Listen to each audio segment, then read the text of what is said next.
Off the topside, are you receiving? Over. This is topside. I'm reading you loud and clear. What's your viz?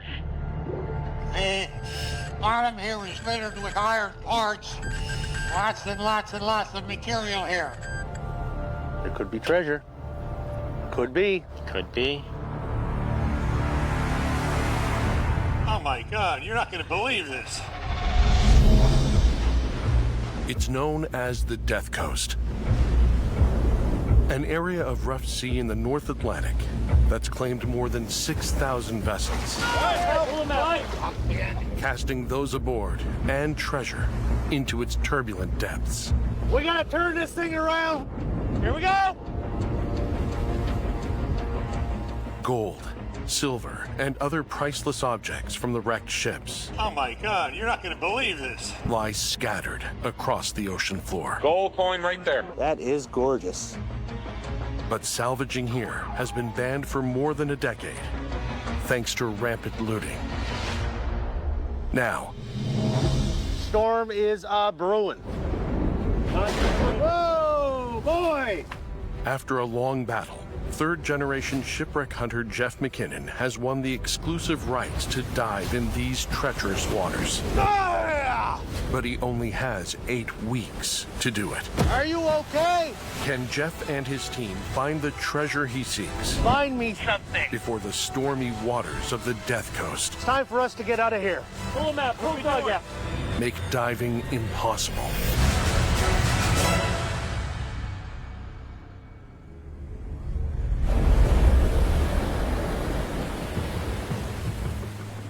Sea conditions are not ideal for this.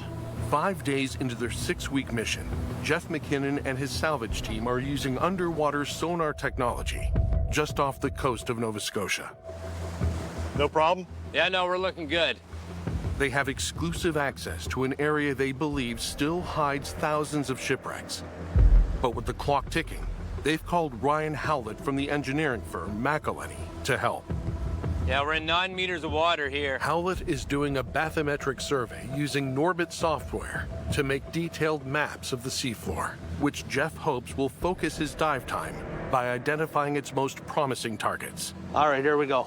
Starting a line now. They're surveying this area for 2 reasons.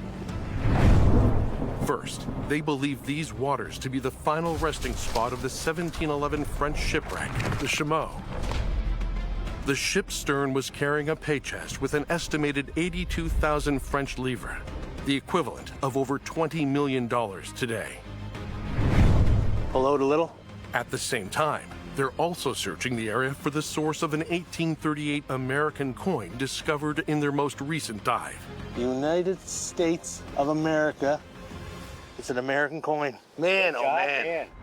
But unexpected natural obstacles have made searching the area difficult. Kelp is everywhere. The survey allows the team to see through the kelp and identify the precious metals they're after. The multi-beam sonar emits short sound pulses that reflect off of the seafloor, generating a precise, detailed map of the underwater terrain. Just keep that course, Mike. That point. As Jeff finishes up the sonar scan, the team's marine archaeologist, Jim Sinclair, is meeting with coin expert Doug Mudd to investigate the mysterious American coin the divers unearthed days earlier. Very interesting. So this is an important piece for us because it's associated with a brand new site that we think we found. And of course, it's an American coin. So we're thinking that we may have a wreck of an American ship sitting very close to the Chameau. Yeah, this is definitely an American coin. It's a silver $50. Let's look at this under the magnifier to get a closer look. So, it's got obvious sea damage and all that. But looking at the coin, it's got a lot of detail to it still. So you can see, like on the shield, the lines are still there. Well, it looks like the coin might have been uncirculated when it went down. The scratches across the face of the coin are the result of being tumbled in the sea for decades. However, since the image of Lady Liberty lacks the worn edges that are a hallmark of coins that have been in circulation, Doug believes it is an uncirculated coin, meaning it was likely traveling as part of a larger load. So that's a great story right there. So that's fascinating. It's highly unlikely that someone on that ship just happened to have an uncirculated coin in their pocket. That's really neat.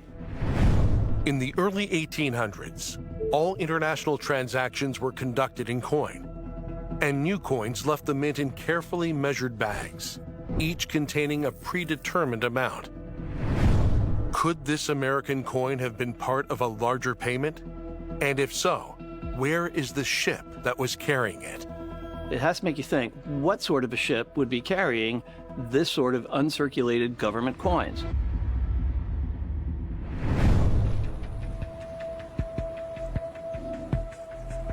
Back from the water, Jeff and the team meet that evening with sonar technician Ryan Howlett to review the results from the morning scan of the Chameau site. They're hoping the scan will direct their next series of dives. What do you got for me? This is the scan. It's a kilometer long and 300 meters wide. Ah, there we go. And that's the whole Chameau site, from the rock all the way down to Woody Point. That is really beautiful. The scan shows a swath of oceanscape equivalent to over 50 football fields. Not only can it reveal the features of the seafloor, but anything laying on top of it. It's impressive. Yes, sir. That thing's able to see right through the kelp and everything, eh? I heard a lot of complaining about the kelp, but no problem for that machine, that's for sure. Can you imagine when we were with Dad, if we had something like this? There wouldn't be nothing left. No. We would have got it all. Now, here's something interesting, and honestly, it was a bit unexpected. Whoa, what do you got there? Look at these formations in here. Can you get me in any closer on that? Sure thing. That's fantastic. You got what looks like all kinds of little cylindrical objects. There's even some real good straight lines in here as well.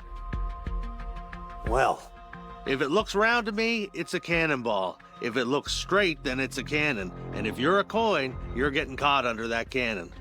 So basically what you're saying is that we've been going in this direction here, and the targets that you're seeing are here?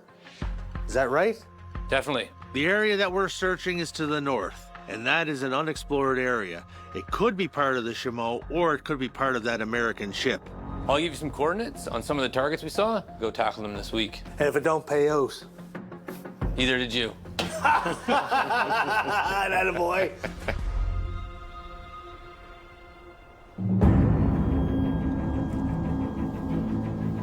The next day, Jeff and the team head out to explore the 3 new sites from the survey. This is a dangerous spot. It's the tides and the wind. Leaving the trail of the Chameau is a definite risk, and we're going to lose time. But if there's a pile of uncirculated American coins out there, I want to find them. Johnny boy, be careful. I will. While the survey does provide 3 high-value targets, Jeff and the team still need to battle one of the most dangerous coastlines in the world. There are so many shipwrecks here because this is a hellhole. It's coming up on Chameau Rock. You got a lot of under-the-water land features. There she is right there, look. You get a little bit of wind, bam, it nails it. Got a big target area there. Go down, dog leg to the right. Let's go. Jeff sends the divers to the survey's first target. But the site comes with an added risk. They're just 200 feet from the shoreline, exposed to swells that can easily throw a diver onto the jagged rocks. Go. You got a 5-7 knot tide rip through there because you've got 2 pieces of land that form a funnel. The proximity of Port Nova Island to the coast creates a narrow bottleneck for water to pass through, and with it, a dangerously fast current. Off the top side, are you receiving? Over. This is topside. I'm reading you loud and clear. What's your viz? 20-foot visibility. Pretty good surge down here. you know, if you're not watching what you're doing, especially the tenders, it'd only be a blink of an eye. You might never see them again. Both divers are on bottom. Copy that. Topside out.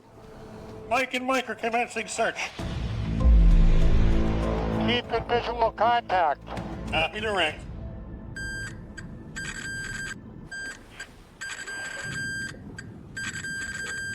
Off the top side, the bottom here is littered with iron parts. Non-stop hits on the metal detector. That's good news, Mike. Lots and lots and lots of material here. There could be treasure. Could be.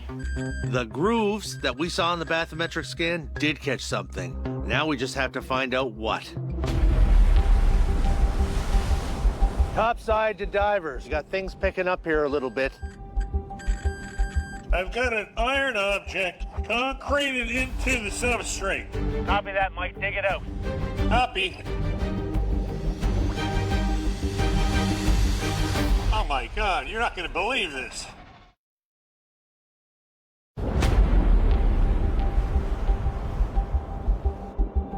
While diving in the dangerous waters off the death coast of Cape Breton Island, Oh my God, you're not going to believe this.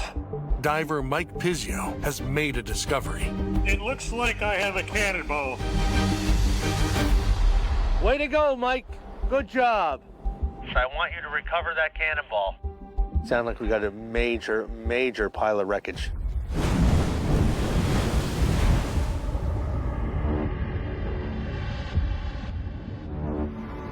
Well, it's pushing me down here. We're in a little bit of surge here. I recommend that I surface with the object. Take your time bringing it up.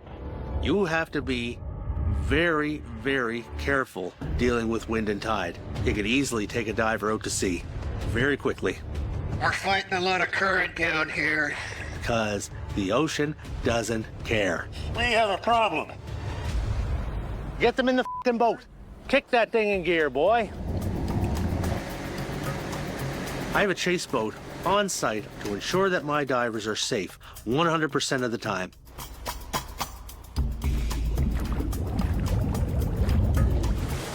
You got a diver up.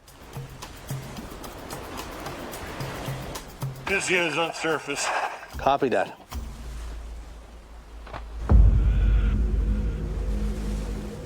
Aha! Whoa, look at that. Beautiful. And I came up on this cannonball, rung off like mad. What the hell is this? There's something more to this.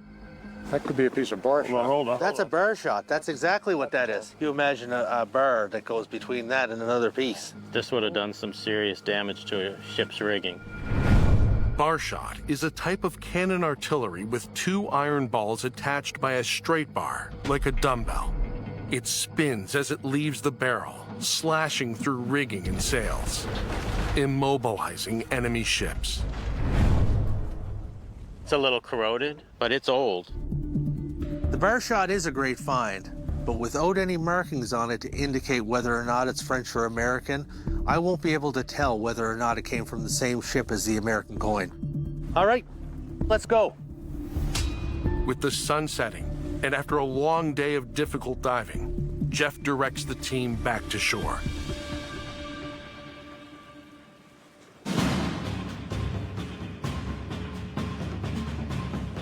The next morning, Jeff sends archaeologist Jim Sinclair and local historian Jenna Leahy to deliver the cannonball to the Louisburg fortress, where they meet resident blacksmith Jeff Helms. Helms specializes in reproducing replicas of 18th century objects for the fortress, including nails, muskets, and cannonballs. The team hopes his expertise can help them determine the origins of this artifact.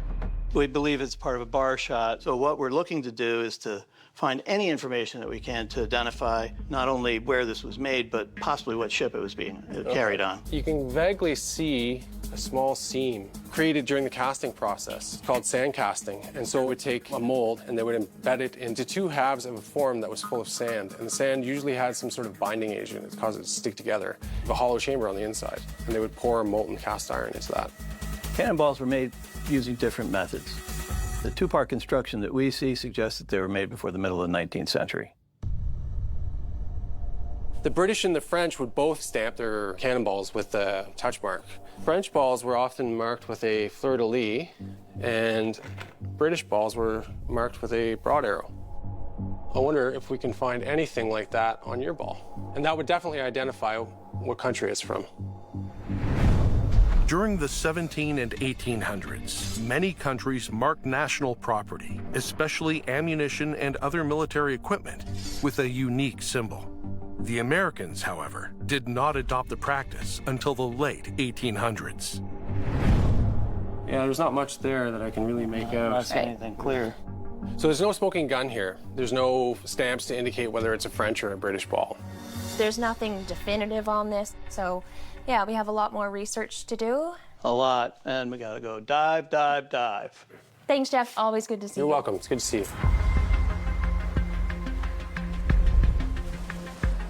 While Jim and Jenna's search came up empty, Jeff and the team are back on the water, hoping to find more artifacts from the survey site that produced the cannonball. There's a whole concretion field here. Establish your perimeters. Just go and search. With the weather report calling for the wind to pick up, Jeff is pushing to cover as much of the site as possible before his dive is cut short. We're gonna have waves, and those waves are gonna push my divers up into the rocks. It gives me a very narrow window of opportunity. Good check.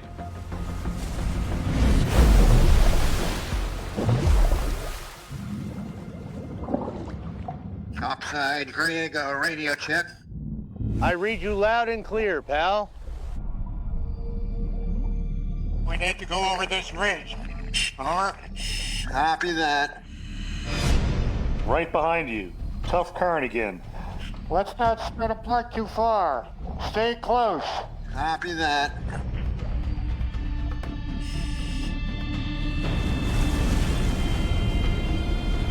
Give me a visual on my divers, please. Right below us. Let's keep working this gully here. This looks interesting. If you're on top side, I've got another iron object on a visual search. Cylindrical, about 12 inches long, about 8 inches in diameter. Way to go, Mike. If something wants to be found, it'll be found. Can't tell what it is, but it's old. And if it doesn't want to be found, I'm gonna find it anyway. Look at that.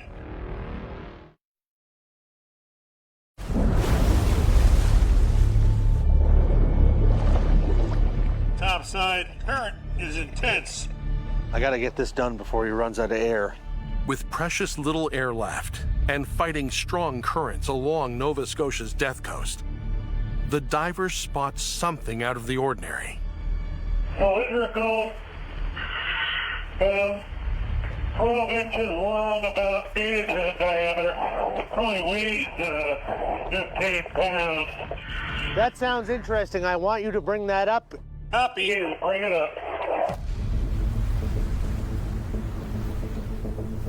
Just pay attention when you guys are coming up because the current's pushing in such a way that you want to get yourself off of those breakers. Copy that. Divers returning to surface. You got a diver surfacing here in a minute. Keep your eyes peeled. Divers up, Chris. It really boosts the spirits when the divers find something and bring it back.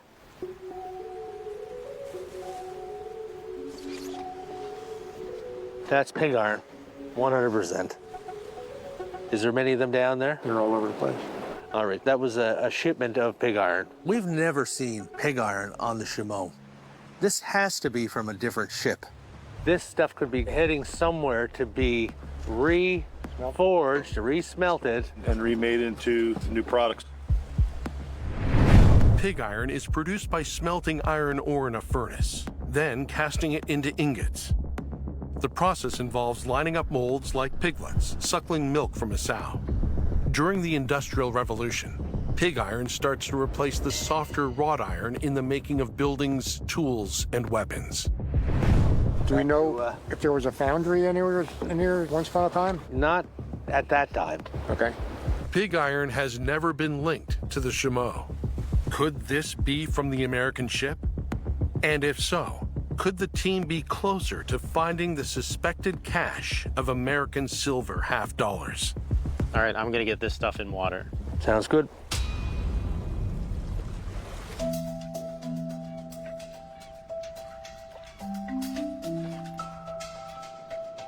Searching for answers, Jeff meets with archaeologist Jim Sinclair later that day to piece together the clues. He wants to know if the cannonball and pig iron found at the site can be tied to the American ship they believe their coin originated from. Jim Sinclair is barring on one of the best in the business. He has worked with some of the most notable salvors on the planet Earth, including my father.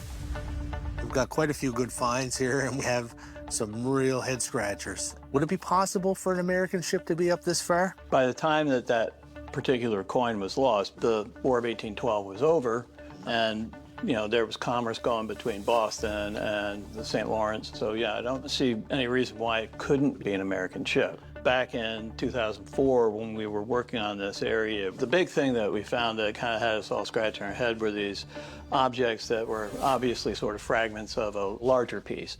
Turned out what they were parts of a Congreve rocket. Really? Yep. Close to this area? Close to that area.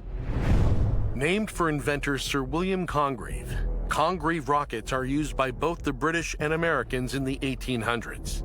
They were wildly inaccurate, but their loud noise and fiery trails made them effective for psychological warfare. In September 1814, the British fired these rockets at Fort McHenry in Baltimore, Maryland, eventually inspiring the line in the Star-Spangled Banner, "The rocket's red glare." That's telling me that there is another ship here. Mm-hmm. The question is can we put a name to this ship? I still need to get that pig iron examined by an expert. If it turns out to be American, then we could be on the trail of an American pay ship. You've definitely given me a lot to think about. And the only way to find out for sure is to get back in the water. Keep investigating. That's my job.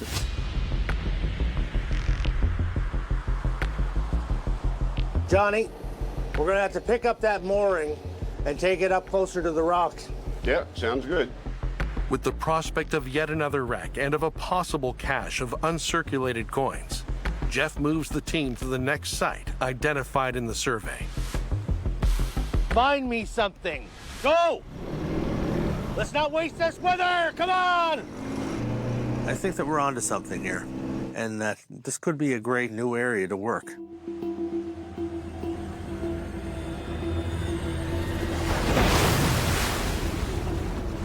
Hospitizio, are you receiving me? Over. I read you 555. This is Pizio. Received. Topside, this is Pizio. Gonna stay with us and assist him. Copy that, Mike. The wind's starting to pick up a little. I wonder how long we got here before she turns against us again. Be careful down there now. It's getting rough. Copy that. This unit topside, I've got a hit. Yeah, I got a big hit. I need some guys to come over and help me clear this. Pretty sure I got a cannon nearby. Holy frig! Way to go! Boys, get over there and give Pizio a hand, please. Cannons attract coins. Cannons are a great place to find stuff. Things just have a way of getting stuck in underneath. I'd say this thing's approximately 15 feet long. 15-foot long cannon, are you sure? It's huge.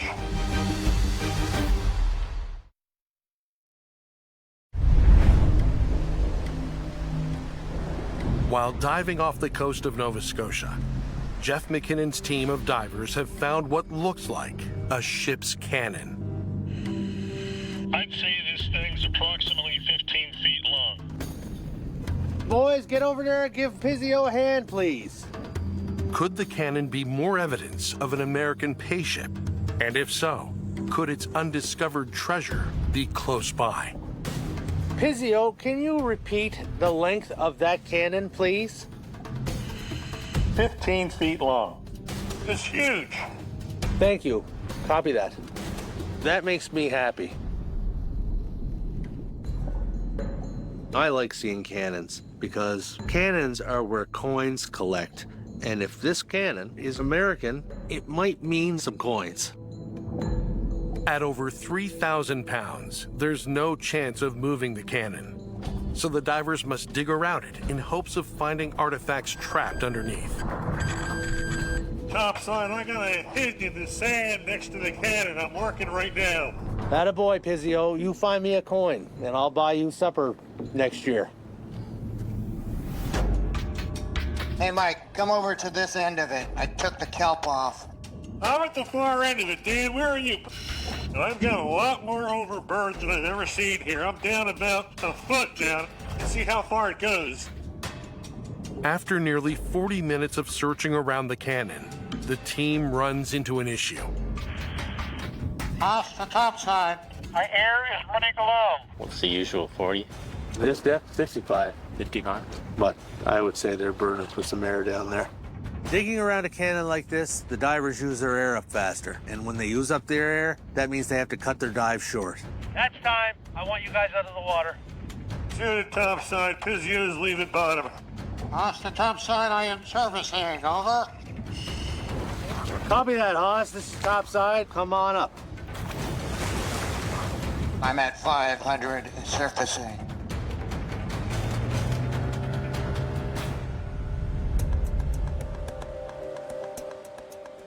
Well, that's good. We're on the spot.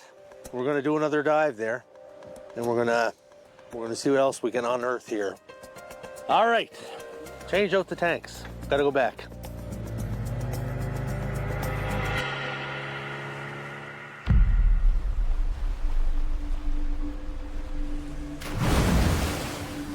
Austin, Dan, are you receiving? I went inside the cut. I'm still working my way around. Okay, turn around. I just went through there a minute ago.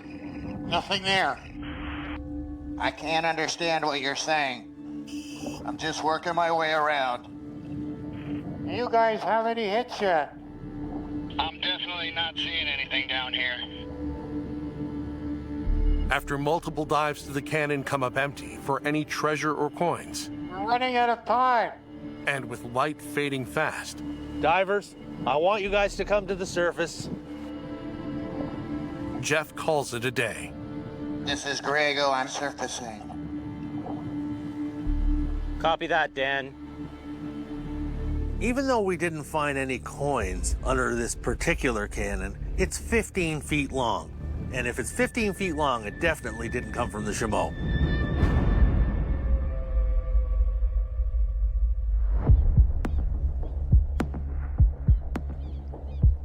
Later that evening, Jeff and diver Mike Haas meet with Graham Christie from the survey company McElhenney. Let's see what our buddy has for us today. Jeff wants to get a better look at the 15-foot cannon to see if they can decipher any telltale features from the scan. Hey, Mr. Graham, good to see you, pal. Great to see you, Jeff. The team at McElhenney, they're going through mountains of data here, but I've asked them to take some time and focus on the area where we found the cannon. We're into something pretty interesting here. I think we have a cannon by what the divers are describing to me. So I sent you some coordinates because we're dealing with a massive amount of kelp here, and that might make our job a little easier. Yeah, let me share my screen with you here. Not seeing too much in this view. Can you bring it in any tighter there?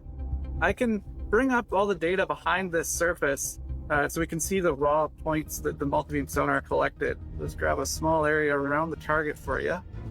It's amazing, huh? Hey, it gives us a whole different perspective as a diver. You don't comprehend what's really going on down there. Oh, whoa, wait. There. Ooh.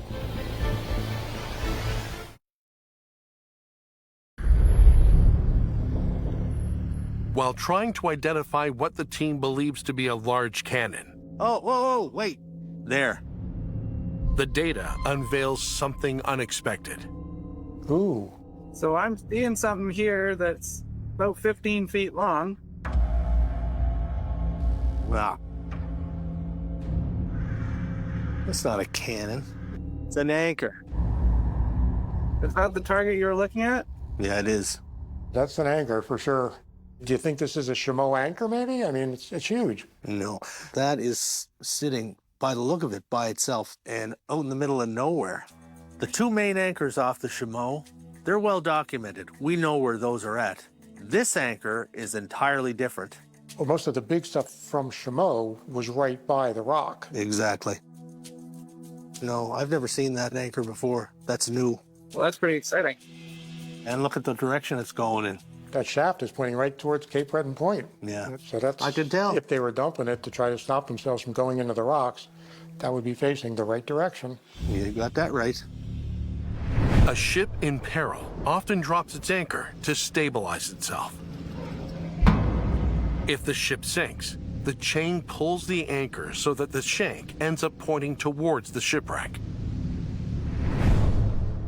We're looking for a new shipwreck, and we just found an anchor. You know, we could be very close to it. Yeah. All right, pal. Looks like it's time for you to get back to work and find me some more targets. Yeah, keep searching.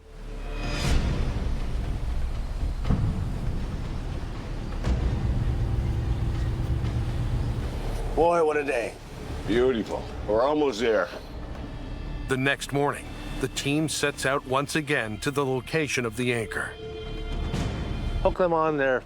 This time, Jeff splits up the team and sends them in the direction that the anchor is pointing in the hopes of discovering clues to the ship it was attached to. The anchor's sitting here. I want you to come down and get on the backside of it. While diver Dan Griego searches the perimeter of the site, the two mites will work their way from the anchor in the direction that it is pointing.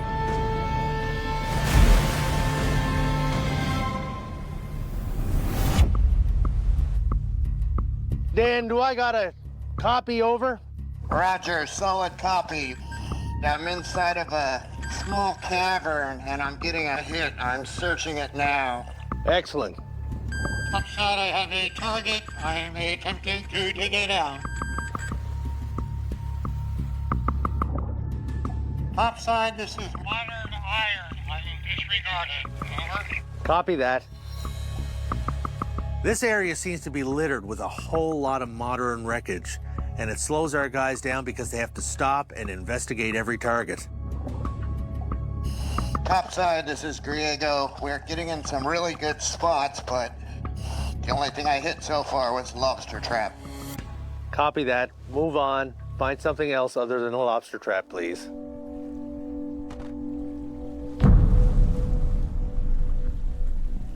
After several dives with only one hit, Jeff calls Dan back to the boat and waits to see if the second dive team has better luck.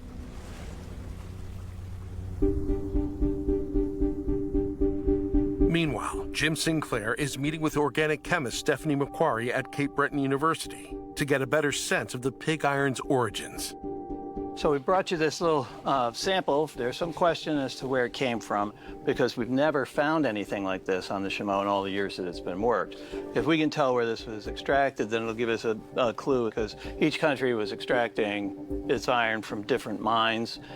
With chemical or elemental analysis, we should be able to tell where it came from and where it was mined. We can look for the presence of a variety of different metals, but then we'll look for composition of other components as well, maybe some carbon, some organics. Based on that, we'll have some evidence about the country of origin. Perfect. That's very exciting. Take a little sample, just use a common file, and we'll just shave a little bit off. And that's probably enough sample for us. Perfect. So this is a Fourier transform infrared spectrometer, and it can tell us if there's, for example, a carbon present or other metals present aside from iron. Well, that'll be exciting. We only need a very small amount of the sample. Place it right on the crystal, and just make sure the sample is flat for the FTIR beam. So we just press this button here. You can see the spectrum appear. Wow. And this peak here, this is indicative of carbon. Okay. Now, if we zoom into this area that's a little bit more messy, the fingerprint region, so what's really noticeable here is this particular peak around 420. Right. That's indicative of copper oxide.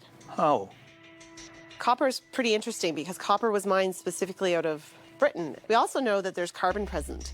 So the carbon is likely due to the use of coke in the production of this piece of material. The presence of the coke, the copper, and of course the iron tells us pretty much that this would have been made in Britain. The only people that were using the coke and the copper in their iron were the British.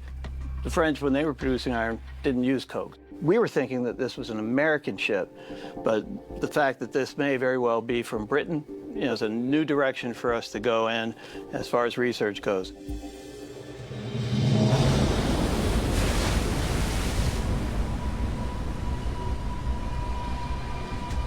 Back at the site located by the scan, the second dive team is on their last dive of the day. Off the topside, are you receiving? Over. This is topside, Haas, yes? We receive you loud and clear.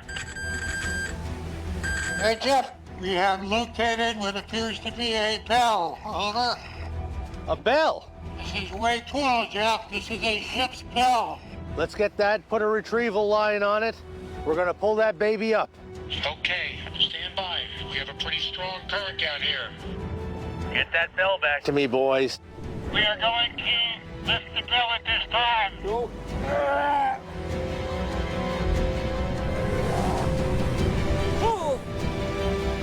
This is getting rough. Mike, don't lose that bell. Off the topside, are you receiving? Over. While searching for a 19th century American pay ship, diver Mike Haas makes a discovery. We have located what appears to be a bell. Over. A bell? This is way 12, Jeff. This is a ship's bell. How big is it? It's about 2 feet across. Broken. Over. Let's get that, put a retrieval line on it. We're gonna pull that baby up. Okay, stand by. We have a pretty strong current down here. Get that bell back to me, boys. A bell is one of the most important finds that you can have on a shipwreck site because it can tell you the age of the ship, it can tell you the origin of the ship, and if you're lucky, the name. Because every bell for every ship was stamped with the name of that ship. Good job, good job. Look at this, boy. That is just Very amazing. cool. Very, very cool. I want to know if there's a name on it. Are there any markings on it? I didn't see any. A lot of times the upper part of the bell is where they would have put the name of the ship. Yeah, that's right. Finding this bell is exciting. Oh, it's got a bit of weight to it. Because if this bell is from another ship, who knows what could be in this site? This could have massive potential. Ooh, what's under that, huh? Hear it? Let me see your knife there. Yeah. That's a ship's bell. That hasn't rung in what, 200 years? 200 years. Wow. Good noise on that. That's the ding. That sound is music to my ears. You did a good job, Mike. You did a very, very good job. If I get this to the lab, I'll get to clean it up a bit, have a good look at it. Ain't that a beautiful sound?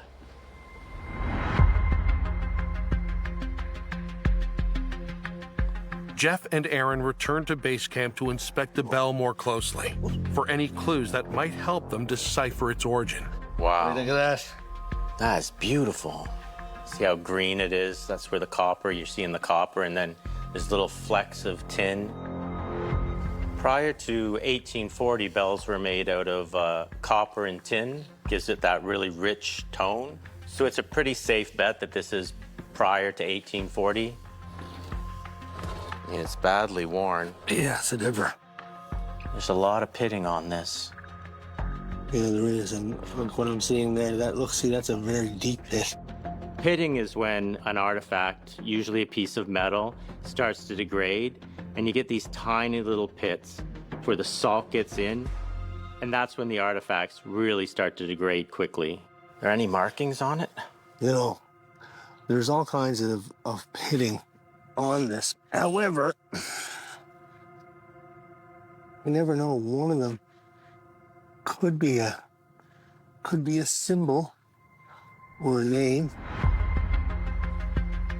Let's flip this over.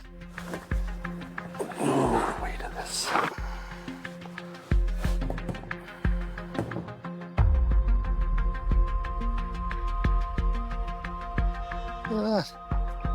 Can you see that? Mm-hmm. Oh, yeah. That could be something. Yeah, those grooves seem a lot deeper than the other ones. See, look, it looks like a line and then a line. Yeah, I agree. Sometimes you can't identify every marking on an artifact. Right there. But a paper rubbing might be able to give us an idea what those markings are. You see that right there? Yeah, I see that. Up, down, there. You know what that could be? That could be a broad arrow. Yeah. See that? Yeah. Finding a broad arrow on this bell means it was a top-tier British ship, and a top-tier British ship usually had something valuable on it. It definitely looks like an arrow to me, and if that's an arrow, that's going to change everything about this site. The discovery of this bell adds yet another mystery for Jeff and his team. Could an English military vessel be among the wrecks along this section of the Death Coast? And if so, could the American coin have been part of a larger payment to the British? Or is there yet another American ship waiting to be uncovered? That is a thing of beauty. With only a few weeks remaining in the short dive season, Jeff faces critical decisions. Is the bell compelling enough evidence to continue diving at the bathymetric scan site? Right up in there, Johnny. Or would his time be better spent returning to the debris field, now seemingly cold, in search of the Chameau's elusive stern? And with 5 shipwrecks still awaiting exploration, could it be time to move on and pursue those other treasures? Next, on the Death Coast. Topside. We have a problem. As the divers endure the conditions off the Death Coast, Current is intense. What the hell happened out there? they unearth a significant find. I believe I have a coin. Did you say a coin? You're talking tens of thousands of dollars for one of these. Wow. And discovers artifacts for a whole new target. You're not going to believe this. A brass farm down here. There's nails everywhere. See this, Aaron? That's Feversham.